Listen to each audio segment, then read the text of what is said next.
का ये नियम होता है, दूसरे दिन द्वादशी को किसी संत को या किसी ब्राह्मण को या किसी मान को उनके चढ़ धुलकर और उन्हें दक्षिणा भेंट करके उसके बाद ही स्वयं कुछ पाना चाहिए। दूसरा दिन हुआ, द्वादशी आया, महाराज अवरीश देख रहे हैं कोई आए। दुर्वासा जी आके दिखाई दिए, प्रणाम किया, हो धन्योक्षी दुर्वासा व्रता नाम शुमड़ी। आई प्रभु, हम आपको प्रणाम करते हैं, अच्छे समय पर आए हैं। मेरा एकादशी व्रत है, अपने चढ़ धुलने दीजिए। दुर्वासा कहने लगी, बेटा तुम परेशान न हो, एकादशी व्रत मैं भी हूँ। अभी मैं जा रहा हूँ मंदिर में भगवान की पूजा करके उनके चरणों का चरणामृत लेके फिर आता हूँ, फिर तुम मेरे चरणों का चरणामृत लेना। दुर्वासा इतना कहकर चले गए। काफी देर हो गई, दुर्वासा लौटकर नहीं आए।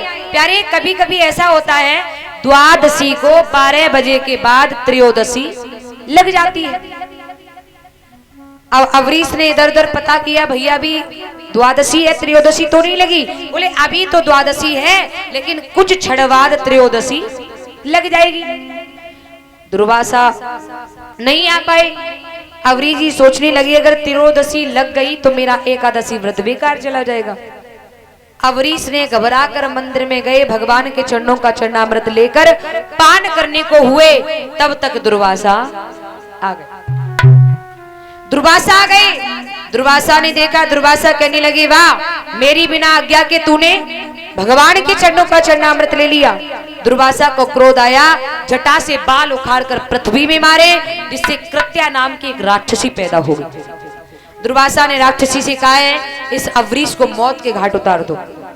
अवरीश हाथ जोड़कर खड़े हो गए, देवी अगर मेरी गलती है तो मुझे मार दिया जाए। अब राक्षसी कहा जाने गलती फलती, और जैसे ही राक्षसी मारने को दौड़ी, दुर्वासा वो अवरीश ने नारायण भगवान का ध्यान किया। नारायण भगवान ने चक्र सुदर्शन छोड़ दिया। सुदर्शन आया, कृत्या को जलाकर भस्म कर दिया, और उसके बाद में दुर्वासा के पीछे पड़ गया। दुर्वासा जान बचाए हुए को भागे। दौड़ते हुए दुर्वासा पहुंचे भोले बाबा के पास, रक्षा करो, मेरी रक्षा करो।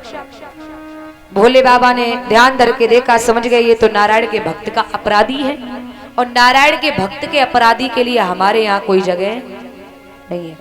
भोले बाबा ने मना कर दिया, ब्रह्मा ने भी मना कर दिया। दौड़ते हुए विष्णु के पास गए। विष्णु ने जवाब दिया, सुनो, हम तुम्हारी रक्षा नहीं कर सकते, क्योंकि मैं स्वयं भक्त के वश में हूँ। अगर मेरा भक्त मेरा भोग लगा देता है तो मैं पा लेता हूँ, और नहीं लगाता है तो प्रतीक्षा करता हूँ कि मेरा भक्त मेरा भोग कब लगाएगा। बोले क्या करें? बोले जाकर के अम्बरीश से क्षमा मांगो। दुर्वासा सुदर्शन से अपनी जान बचाने के लिए 12 महीने तक इधर से उधर भटकते रहे। अंत में दुर्वासा दौड़कर अवरीश के पास आए। इधर की तारीफ सुनिए प्यारे, 12 महीने से लगातार अम्बरीश भोजन का थाल लेकर गेट पर खड़े हैं।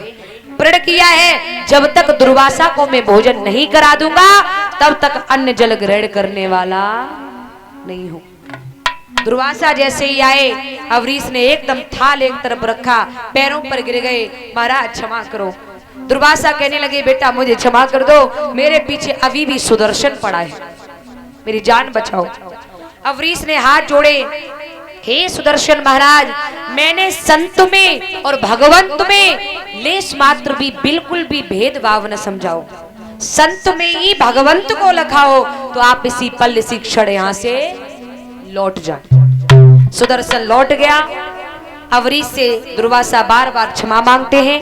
अवरीश दुर्वासा से क्षमा मांगते, तुम हमें क्षमा कर दो, हमारी वजह से आपको 12 महीने भटकना पड़ा। दुर्वासा कहने लगे, बेटा मुझे क्षमा कर दो, क्योंकि मेरी वजह बेटा तुम्हें इतना कष्ट हुआ और तुमने ही मेरे प्राणों की रक्षा की। ऐसे ऐसे प्रतापी राजा हुए हैं सूरवंश में महाराज। इसी सूरवंश में यवनाश नाम के राजा हुए, इनके कोई बालक नहीं। पुत्र यज्ञ आंगन में किया तो यज्ञ पुरुष भगवान के द्वारा अभिमंत्रित जल मिला इन्हें। इनसे कहा गया कि ये जल ब्रह्म मूर्ति में अपनी पत्नी को पिला देना, घर में पुत्र हो जाएगा। राजा ने क्या किया, जल वाला घड़ा रख लिया, वहीं संतों के समागम में लेट गए। सोचने लगे सुबह ब्रह्म मुहूर्ति होगी तो जाकर के पत्नी को पिला देंगे। आधी रात्रि बीती, राजा नींद में उठो, बड़ी तेज प्यास लगी। धोखा में का करो, पत्नी के प्रसव पाओ जल खुद पी लो। अब पत्नी के प्रसव वाला जब जल पी लियो तो गड़बड़ है गई। राजा था गर्भ धारण कर गया। अब राजा को जो तो लग रही पेट में गजु पलन लगो, लेकिन जन नहीं समझ पाओ भयो कैसे। गुरुजी से कहा गुरुदेव ये क्या हुआ। वशिष्ठ बोले बेटा बहुत बड़ी तुझसे गलती हुई है। बोले क्या। बोले बहुत बड़ी गलती हुई, पत्नी के प्रसव वाला तूने जल पी लिया है, तेरे पेट में बच्चा है। यवनाश बोले गुरुदेव अब क्या होगा। गुरुजी कहने लगे तो पेट उफाड़ हो जाएगा और क्या होएगा। यवनाश बोले गुरुदेव हमारा पेट फाड़ दो, लेकिन हमारे पेट से बच्चा जिंदा निकल आया। भले मैं मर जाऊं, बच्चा अगर जीवित निकल आएगा तो मेरा वंश आगे को चल जाएगा। यवनाश राजा का पेट फाड़ा गया, पेट से बालक निकला। यवनाश की तो मृत्यु हो गई। अब बालक को दूध कहां से पिलाया जाए। इंद्र को बुलाया, इंद्र ने तर्जना अंगुली बच्चे के मुंह में दी, ले दूध पान कर, ले दुग्ध पान कर। बच्चे का नाम रखा है मानदाता। ये मानदाता बहुत बड़ा प्रतापी राजा हुआ, जिसने सत्य के पीछे अपनी गर्भवती स्त्री का पेट फाड़ दिया था। बोलिए गोविंद भगवान की। इन्हीं मानदाता के वंश में मुचकुंद हुए, जिन्हें भगवान श्री कृष्ण ने मुक्ति दिलाई। इन्हीं के वंश में त्रिवंदन के त्रिशंकु के हरिश्चंद्र हुए हैं। हरिश्चंद्र महाराज बड़े प्रतापी राजा हैं। ये हरिश्चंद्र महाराज पहले जो थे ना बहुत बड़े बेईमान थे। बेईमान कैसे। अब 2 लाइन को भजन बोल ले, आगे बड़ी पावन मई कथा आ रही है।